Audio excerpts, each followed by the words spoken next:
Ça y est, c'est parti pour ma qualif. Ça va être ce soir ma première nuit à bord de ce bateau. Le jour vient de se lever à bord de Generali Horizon Mixité. C'est mon premier lever de soleil à bord de ce bateau. Il y a du vent, ça avance très vite. Mais ça mouille, je ne sais pas où le mettre pour pas tout tremper. Ça bouge, il faut se tenir tout le temps. C'est sympa, hein. En tout cas, ça déménage. Salut, et ben dans 30 minutes, c'est le départ de Transat Beckerli. C'est un peu tendu. Il y a du vent, il y a de la mer. On est juste dans le passage dans le pourpoint. Et là derrière, on ne voit pas, mais derrière c'est plus mousse. Comme vous voyez, là on voit rien. Bon ben ça y est, on est parti. Il y a 1h30 et ben, ça s'est bien passé, ça s'est super bien passé. Il y a un super départ, je suis vachement contente de moi.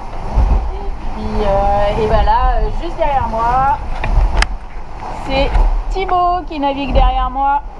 Voilà, Thibaut c'est un des meilleurs bateaux de la flotte. Armel à notre vent là, tout proche, et puis les dauphins, voilà. Les dauphins qui viennent nous souhaiter bon voyage. Salut! Et puis là, juste derrière, c'est Thibaut. Et voilà, je pense que je suis passée un peu trop dans le centre. J'ai un peu joué avec le feu et il va falloir que je patiente un peu avant de m'extirper de là.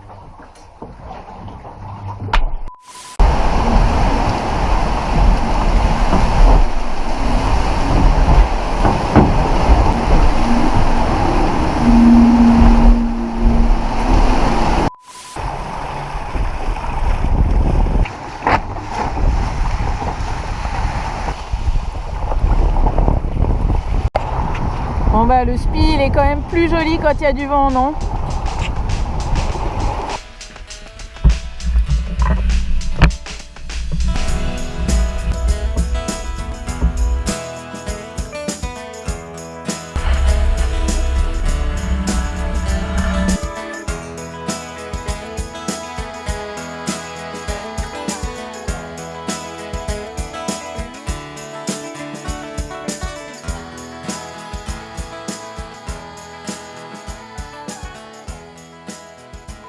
Dans l'actualité de cette semaine également, l'arrivée d'une navigatrice de renom, Isabelle Josch, qui a été contrainte de faire escale à Saint-Pierre alors qu'elle était en tête de la Transat Beckerli. Une voie d'eau à l'avant-gauche de son voilier l'a poussée à renoncer à rejoindre New York. Stéphane Brie et Claudio Arthur ont assisté à son arrivée. Après 14 jours de mer, le classe 40 d'Isabelle Josch longe l'îlot marin.